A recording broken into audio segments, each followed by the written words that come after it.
ಹೂವಿನ ಪರಿಮಳ ಎಷ್ಟು ಜಾಸ್ತಿ ಅಂದರೆ ಹಾವುಗಳನ್ನು ಕೂಡ ಆಕರ್ಷಿಸುತ್ತದೆ ಅಂತಾರೆ. ಇವತ್ತು ನಾನು ಒಂದು ವಿಶೇಷವಾದ ಹೂವಿನ ಬಗ್ಗೆ ಹೇಳ್ತೀನಿ. ಈ ಹೂವು ಎಲ್ಲಾದರೂ ಸುಲಭವಾಗಿ ಸಿಗುವಂಥ ಹೂವಲ್ಲ. ಪ್ರಕೃತಿಯ ಮಧ್ಯದಲ್ಲೇ ವಿಶೇಷವಾಗಿ ಕೆಲ ಪ್ರದೇಶಗಳಲ್ಲಿ ಮಾತ್ರ ಕಾಣಿಸುತ್ತೆ. ಹೌದು, ಇದೇ ನೋಡಿ. ಇದನ್ನು ನಮ್ಮ ಕಡೆ ಕೇದಗಿ ಹೂವು ಅಥವಾ ಕ್ಯಾದಗಿ ಹೂವು ಅಂತ ಕರಿತೀವಿ. ಈ ಹೂವಿನ ದೊಡ್ಡ ವಿಶೇಷತೆ ಏನಂದ್ರೆ ಇದರ ಪರಿಮಳ. ಈ ಹೂವು ತುಂಬ ಸುಗಂಧದಿಂದ ಇದ್ದು ಸುತ್ತಮುತ್ತೆಲ್ಲ ಇದರ ಸುವಾಸನೆಯೇ ಹರಡಿರುತ್ತೆ. ಒಮ್ಮೆ ಇದರ ವಾಸನೆ ನೋಡಿದ್ರೆ ಮರೆಯೋಕೆ ಆಗೋದಿಲ್ಲ, ಅಷ್ಟು ಚೆನ್ನಾಗಿರುತ್ತೆ. ಈ ಕೇದಗಿ ಹೂವು ನೋಡಲು ಕೂಡ ಸ್ವಲ್ಪ ವಿಭಿನ್ನವಾಗಿದ್ದು ಇದು ಸಾಮಾನ್ಯ ಗಿಡದ ಹಾಗಿರೋದಿಲ್ಲ. ಇದರ ಗಿಡ ನೋಡಲು ಇದರ ಎಲೆಗಳು ಉದ್ದವಾಗಿರುತ್ತವೆ, ಚೂಪಾಗಿರುತ್ತವೆ ಮತ್ತು ಎಲೆಗಳ ಅಂಚುಗಳಲ್ಲಿ ಸಣ್ಣ ಮುಳ್ಳುಗಳು ಇರುತ್ತವೆ. ಅದಕ್ಕೆ ಹತ್ತಿರ ಹೋಗುವಾಗ ಸ್ವಲ್ಪ ಜಾಗ್ರತೆ ಇರಬೇಕು. ಸಾಮಾನ್ಯವಾಗಿ ಈ ಗಿಡ ಮಳೆಗಾಲದಲ್ಲಿ ಅಥವಾ ಮಳೆಯ ನಂತರ ಸಮಯದಲ್ಲಿ ಚೆನ್ನಾಗಿ ಬೆಳೆಯುತ್ತೆ.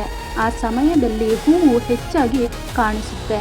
ಹಾಗೆ ಈ ಗಿಡ ಎಲ್ಲೆಲ್ಲೂ ಸಿಗೋದಿಲ್ಲ. ಹೆಚ್ಚಾಗಿ ನದಿ ತೀರದ ಭಾಗಗಳಲ್ಲಿ, ಕರಾವಳಿ ಪ್ರದೇಶಗಳಲ್ಲಿ ಹಾಗೂ ಜೌಗು ಪ್ರದೇಶಗಳಲ್ಲಿ ಬೆಳೆದಿರುವುದು ಕಾಣಬಹುದು.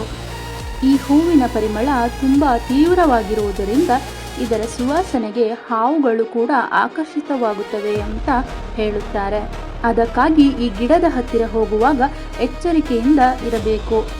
ಹಾಗೆ ಈ ಹೂವನ್ನು ಮುಡಿಯುವ ವಿಧಾನ ಒಂದು ಚಿಕ್ಕದಾದ ಕಡ್ಡಿಯ ಸಹಾಯದಿಂದ ಮುಡಿದುಕೊಳ್ಳುತ್ತಾರೆ. ಮತ್ತೊಂದು ಇಂಟ್ರೆಸ್ಟಿಂಗ್ ವಿಷಯ ಏನಂದರೆ ಈ ಕೇದಗಿ ಹೂವಿನ ಮಧ್ಯದಲ್ಲಿರುವ ದಿಂಡು ಅಥವಾ ಹೊರೆಯನ್ನು ಕೆಲವರು ತೆಗೆದುಕೊಂಡು ಬಟ್ಟೆಗಳ ಮಧ್ಯ ಇಡುತ್ತಾರೆ. ಏಕೆಂದರೆ ಇದರ ಪರಿಮಳ ಅಷ್ಟು ಚೆನ್ನಾಗಿರುತ್ತೆ. ಅದರಿಂದ ಬಟ್ಟೆಗಳು ಫ್ರೆಶ್ ಆಗಿ ಸುಗಂಧದಿಂದ ಇರುತ್ತದೆ ಅನ್ನೋ ಭಾವನೆಗಾಗಿ ಹಳ್ಳಿಗಳಲ್ಲಿ ಈ ರೀತಿ ಬಳಸುವ ಪದ್ಧತಿ ಇದೆ. ಇದರಲ್ಲಿ ಒಂದು ಕುತೂಹಲಕಾರಿ ಪುರಾಣದ ಕಥೆ ಕೂಡ ಇದೆ. ಹಿಂದೂ ಪುರಾಣಗಳ ಪ್ರಕಾರ ಶಿವನ ಪೂಜೆಯಲ್ಲಿ ಕೇದಗಿ ಹೂವನ್ನು ಸಾಮಾನ್ಯವಾಗಿ ಬಳಸುವುದಿಲ್ಲ ಅಂತ ಹೇಳುತ್ತಾರೆ. ಬ್ರಹ್ಮದೇವರು ಸುಳ್ಳು ಹೇಳಲು ಕೇದಗಿ ಹೂವಿನ ಸಹಾಯ ಪಡೆದಿದ್ದರಿಂದ ಶಿವನು ಈ ಹೂವನ್ನು ತನ್ನ ಪೂಜೆಗೆ ಬಳಸಬಾರದೆಂದು ಶಪಿಸಿದರು ಎಂಬ ನಂಬಿಕೆ ಇದೆ. ಆದರೆ ಕೆಲ ಕಡೆ ಶಿವರಾತ್ರಿಯಂದು ಇದನ್ನು ಬಳಸುವ ಸಂಪ್ರದಾಯವೂ ಇದೆ. ಹಾಗಾಗಿ ಈ ಹೂವು ಸುಂದರ ಮಾತ್ರ ಅಲ್ಲ, ಸುವಾಸನೆ ಹಾಗೆ ಸಂಪ್ರದಾಯ, ನಂಬಿಕೆ, ಪ್ರಕೃತಿ ಇವೆಲ್ಲವನ್ನು ಹೊತ್ತು ತಂದಿರುವ ವಿಶೇಷ ಹೂವು.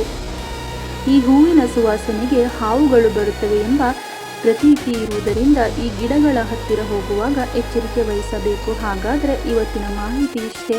ಕೇದಗಿ ಹೂವು ಅಥವಾ ಕ್ಯಾದಗಿ ಹೂವಿನ ಬಗ್ಗೆ ನಿಮಗೆ ಹೊಸದಾಗಿ ಏನಾದರೂ ಗೊತ್ತಾಗಿದ್ದರೆ ಹಾಗೆ ಇಷ್ಟ ಆಗಿದ್ರೆ ಲೈಕ್ ಮಾಡಿ, ಶೇರ್ ಮಾಡಿ. ಹಾಗೆ ಇಂತಹ ಇಂಟ್ರೆಸ್ಟಿಂಗ್ ವಿಷಯಗಳಿಗಾಗಿ ನಮ್ಮ ಚಾನಲ್ ಸಬ್ಸ್ಕ್ರೈಬ್ ಮಾಡಿ.